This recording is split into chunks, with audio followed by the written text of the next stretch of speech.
we are in our final week of the You've Heard It Said series, and I honestly think this has been my favorite series that we've gone through. I don't know if it's meant as much to you as it has to me, but it has. It's meant a lot to me. And I've said at times that Logan and I, we love planning the next series and jumping into the next series. I almost want to just go back and do this series again, but we won't. It's just so much that we could talk about in what Jesus says on the Sermon on the Mount. We have this chiasm that we introduced you to last week. There we go. Yeah. We got this chiasm. And I just want you to know that these 6 messages, we broke this message up in the 6 parts. There's parts and pieces that connect to each other within the chiasm. It's a literary tool. It's a teaching tool. We use slides today to help you connect to what we're talking about. They use structure within the message so that later on you could wrestle as a group through what did Jesus say. And we've got these 5 elements of the chiasm that we've looked at so far. We're going to add one more piece. But what I want you to think about as I'm reading the text and as we're talking through this morning, think back to week 1 and think back to the things that we said at the First Things First sermon. Remember, because this is going to connect to that piece. That's the A of the chiasm, and we're going to add in the last A of the chiasm. So think back to week 1, the things that we talked about. How does this connect for you? So jumping into Matthew 7, Jesus says this: "Enter through the narrow gate, for the gate is wide and the way is broad that leads to destruction, and there are many who enter through it. For the gate is small and the way is narrow that leads to life, and there are few who find it." That word narrow, maybe a better translation would be confined or restricted or with complication or with struggle. "Beware of the false prophets who come to you in sheep's clothing, but inwardly are ravenous wolves." There's a reality that within the church world, there are those who are feeding themselves. They're feeding themselves, and they're to be avoided. "You will know them by their fruits. Grapes are not gathered from thorn bushes, nor figs from thistles, are they? So every good tree that bears good fruit, but the bad tree bears bad fruit. A good tree cannot produce bad fruit, nor can a bad fruit produce good fruit. Every tree that does not bear good fruit is cut down and thrown into the fire. So then, you'll know them by their fruits." This makes me think of Ezekiel 34, where the Lord calls out the shepherds, and he says, "Woe to you, shepherds of Israel, who have been feeding themselves. Should not the shepherds feed the flock? You eat the fat and clothe yourselves with the wool. You slaughter the fat sheep without feeding the flock." I think of that pastor that a number of years ago said, "I need an airplane. The Lord told me," he said, "that I need an airplane." I don't know if he's come to a destructive end, but I suspect that he will. I would say that he is a ravenous wolf. "You'll know them by their fruit," Jesus said. And he goes on to say, "Not everyone who says to me, 'Lord, Lord,' will enter the kingdom of heaven, but he who does the will of my Father who is in heaven will enter. Many will say to me on that day, 'Lord, Lord, did we not prophesy in your name, and in your name cast out demons, and in your name perform many miracles?' And then I will declare to them, 'I never knew you. Depart from me, you who practice lawlessness.' Therefore, everyone who hears these words of mine and acts on them may be compared to a wise man who built his house on the rock. And the rain fell, and the floods came, and the winds blew and slammed against the house. and yet it did not fall, for it had been founded on the rock. Everyone who hears these words of mine and does not act on them will be like a foolish man who built his house on the sand.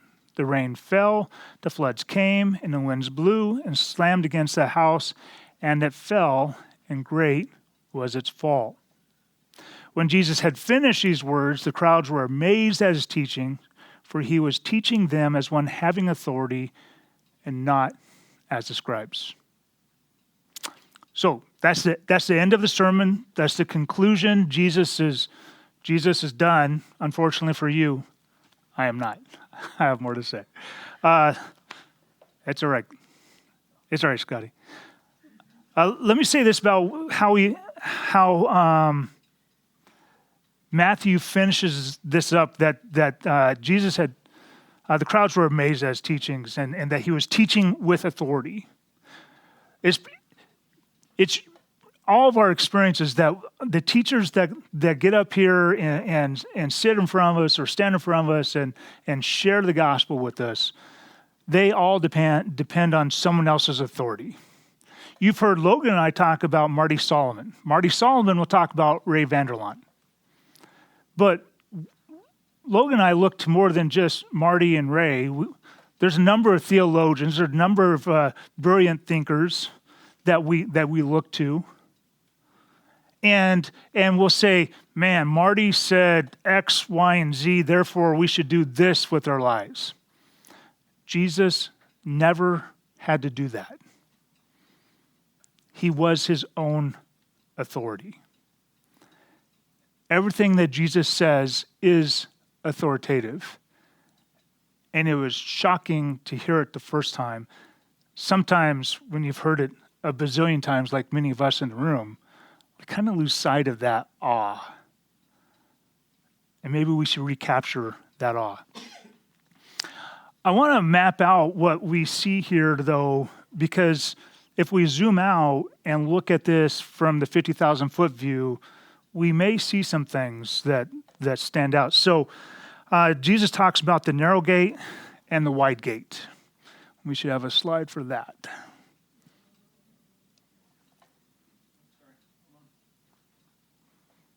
There we go. We have the narrow gate and the wide gate. And the narrow gate leads to life, and the wide gate leads to destruction. And many people are, in fact, the majority of people, it sounds like, are just mindlessly going down this particular path. Probably because the narrow gate includes hardship, struggle, wrestle. That's what those words, in fact, both the words associated with that gate and the path, when you connect them back to the Old Testament, you'll find them only in the prophets, and it's struggle, it's strife, it's persecution, it's challenging. And we don't like those paths. It's like climbing the M. Like, that's good to do once, but for me, not my daily routine, right? Not the path I want to take to get to the store. I think about going to the gym and how many people want to park as close to the gym doors as possible. We like our struggle in short bursts. But when life brings a long-term struggle, man, we want to get off that path quickly. And then we have good fruit and bad fruit. That's what's next on the map. Those who bear good fruit, they're helpful. Those who bear bad fruit, not only are they not helpful, but they're bringing destruction. You reach out your hand, and instead of bringing something that helps you, it causes you to bleed. We have those that, when they say, Lord, Lord, they're entering the kingdom.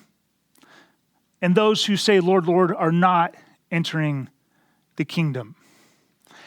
Jesus doesn't talk about the first group, and that should be another slide.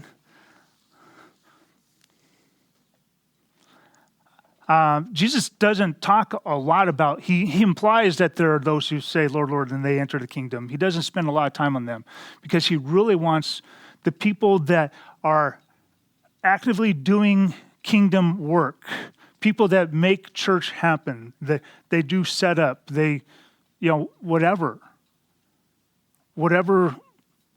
righteous acts, go back to the actors and the non-actors, the ones who are doing what they're doing for God's applause, or the ones that are doing what they're doing for the applause of the people around them.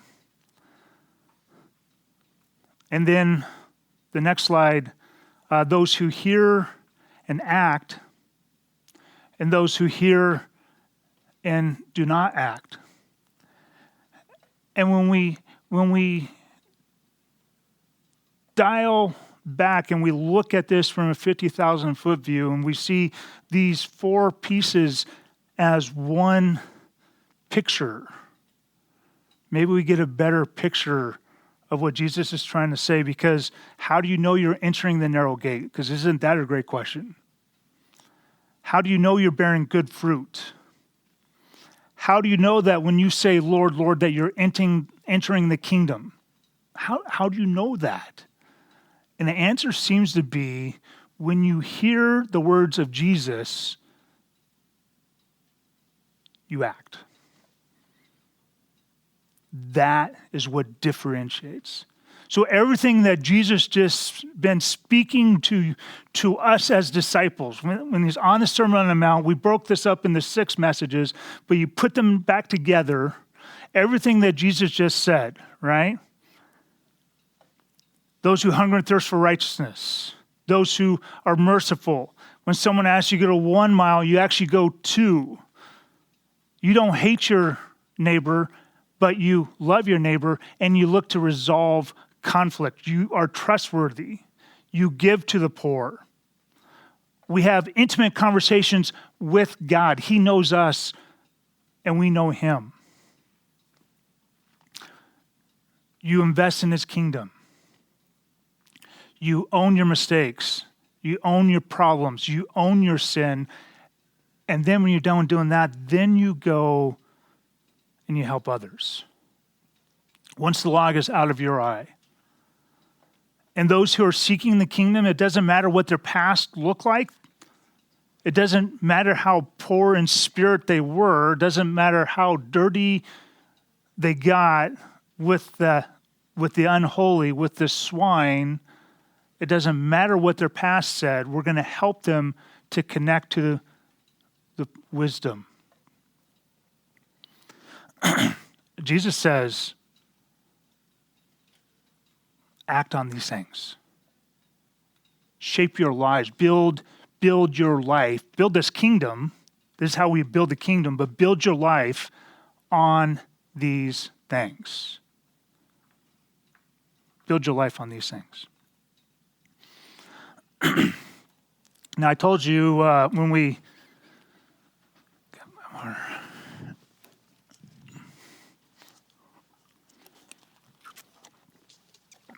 I told you when we first started, back in week 1, that Matthew is presenting Jesus as the new Moses, right?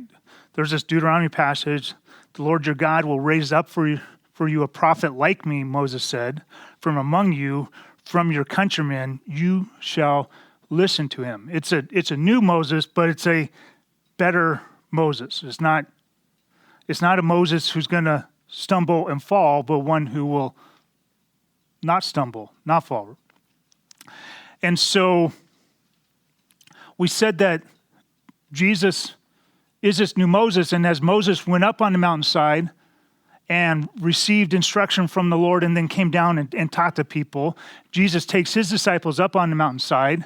He teaches them, he instructs them on how this new kingdom is going to live, how it's going to work, and they were to come off the mountain and they were to go and teach other people. Moses ends his Torah with this. See, I have set before you today life and prosperity, death and adversity. In that I command you to love the Lord your God, to walk in his ways, to keep his commandments and his statutes and his judgments, that you may live and multiply, and that the Lord your God may bless you in the land where you are entering to possess it. But if your heart turns away and you will not obey, but are drawn away and worship other gods and serve them, I declare to you today that you shall surely perish. You will not prolong your days in the land where you are crossing the Jordan to enter and possess it. I call heaven and earth to witness against you today that I have set before you life and death, blessing and curse. So, choose the path of life. Choose life in order that you may live and your descendants. By loving the Lord your God, by obeying his voice, and by holding fast to him, for this is your life and the length of your days, that you may live in the land which the Lord swore to your fathers, to Abraham, Isaac, Jacob, to give to them.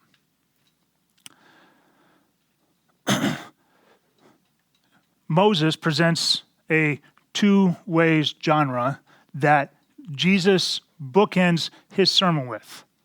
So you got the Torah that Moses hands to the people and said, go live like this. This is the new kingdom that God is establishing through us.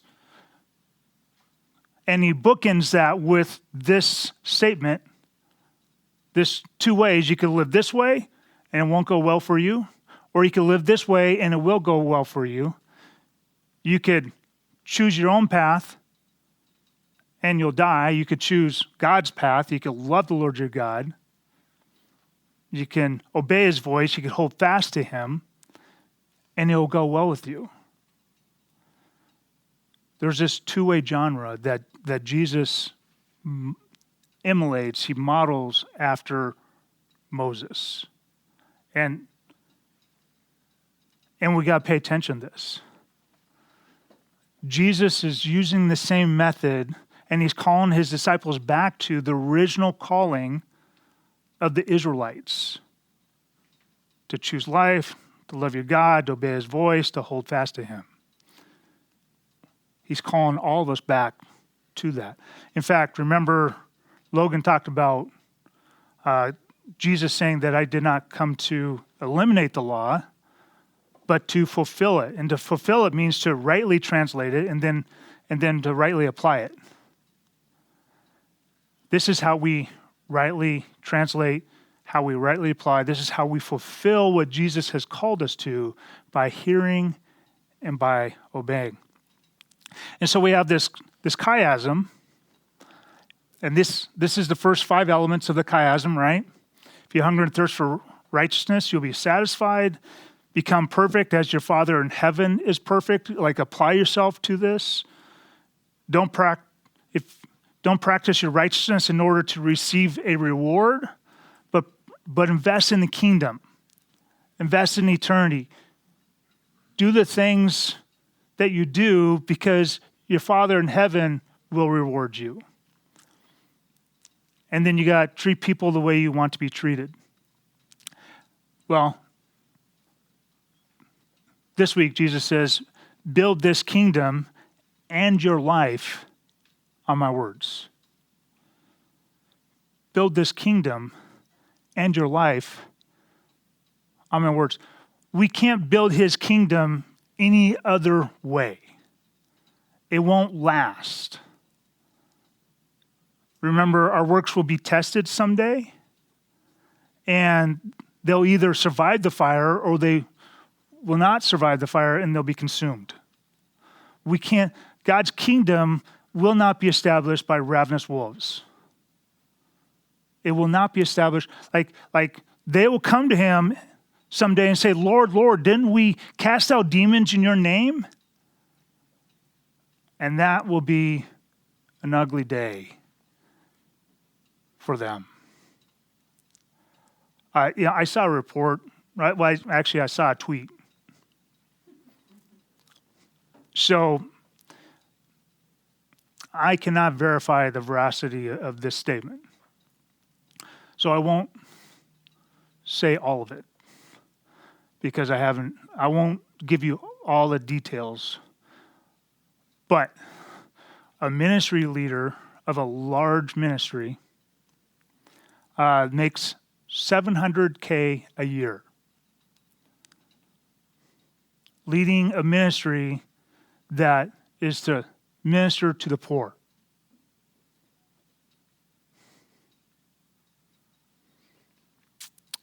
I could not do that. If they hired me tomorrow, I'd take a pay cut immediately. And that organization has $1 billion in assets. Where are you storing up your treasures? It just doesn't seem to match his sermon at all. It doesn't seem to match, not my sermon, I'm talking about the sermon, the words of Jesus. It does not match his heart at all.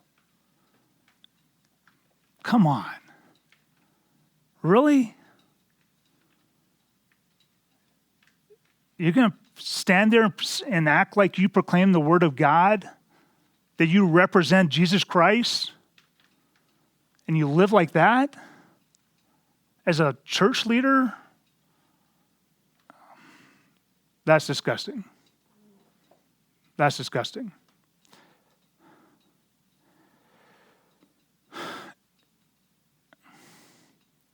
Moses, well, let me say this.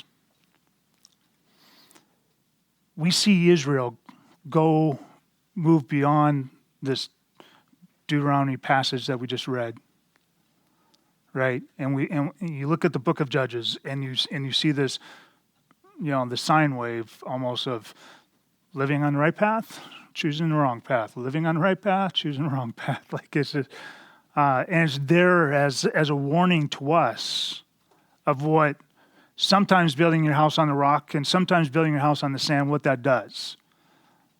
Like every other house that you live in, you're going to build it on the rock and then you're going to build it in the sand. Building on the rock, building in the sand. Like the Israelites lived that out in front of us. I can't be too hard on the Israelites because my life kind of plays that out too. Like if you want to hear stories, I could tell you what times of building on the rock look like and what times of building on the sand look like. I didn't always obey. I did not always obey. I did not always act on the things that Jesus said. But here's my question for us as a church. Because we see Israel, after Deuteronomy 30, go out and live. As a church, after hearing the Sermon on the Mount, what are we going to be known for? What will we be known for? Will people receive help when they come here? Or will they be harmed? When they think they've grabbed onto some fruit, will they find thistles instead? Will we be known for hearing and acting? Will we be known for acting on the Word of God? The words of Jesus.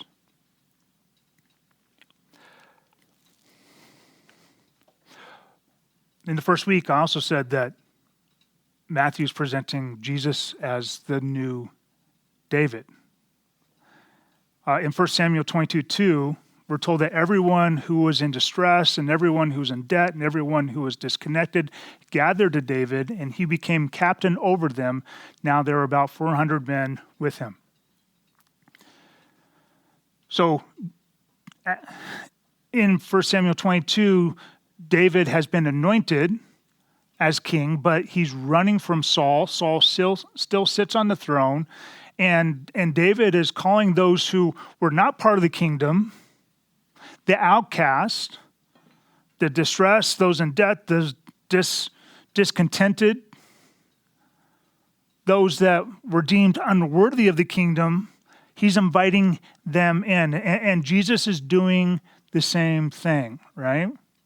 Remember week 1, we talked about who receives mercy? Those who give mercy.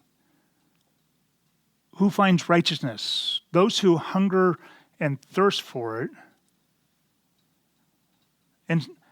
And so remember that the audience were the outcasts of the kingdom.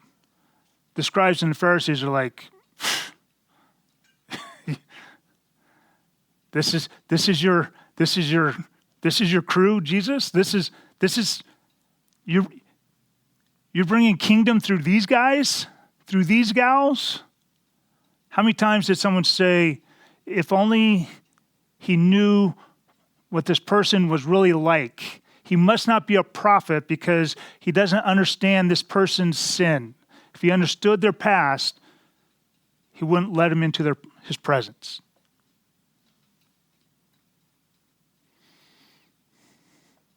And so, again, the poor in spirit and the poor of the world are invited into this kingdom. And we are building a new kingdom. We're building a new kingdom.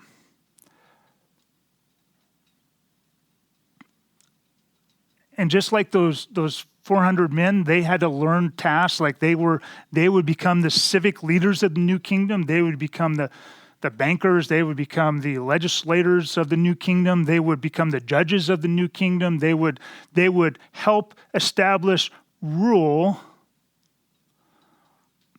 The outcasts of this world will help us build this kingdom that Jesus is establishing here on earth. That's who he wants to call to himself. Remember last week, James chapter 2, it's the poor of the earth who are receiving the inheritance, both spiritually and monetarily. But that doesn't change the fact that our righteousness needs to surpass that of the scribes and the Pharisees. How do we do that? By acting on the words that Jesus just spoke in the sermon. You and I continue to build this kingdom that Jesus starts on the mountainside. And these are the words that will help us to build that. These are the words that will shape what this kingdom looks like. A kingdom of mercy. A kingdom of forgiveness. A kingdom of people dealing with the logs in their own eyes and then helping others. Which is why the last words that Jesus spoke on earth matter so much. Jesus came up and spoke to them saying, all authority has been given to me in heaven and on earth. Go therefore and make disciples of all the nations, baptizing them in the name of the Father and the Son and the Holy Spirit, teaching them to observe all that I commanded you.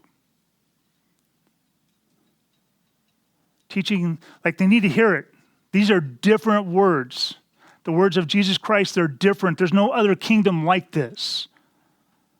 Just ask USC and UCLA. Just ask college football. Leaving the Pac-12 for a whole lot more money. Different kingdom.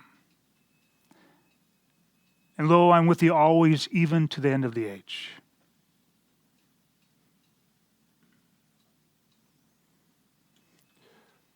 We're called to teach people the words of Jesus. And we're going to have to figure out how to live them out and deal with the logs in our own, because there's still parts of this that I'm like, ugh, not very good at that.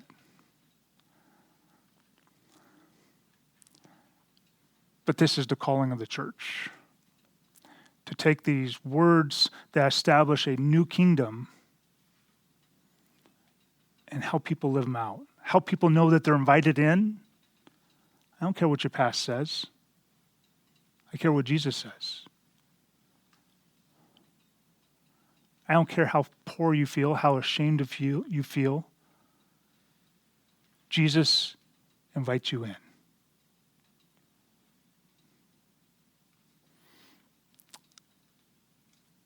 and He's with us as we're on the journey.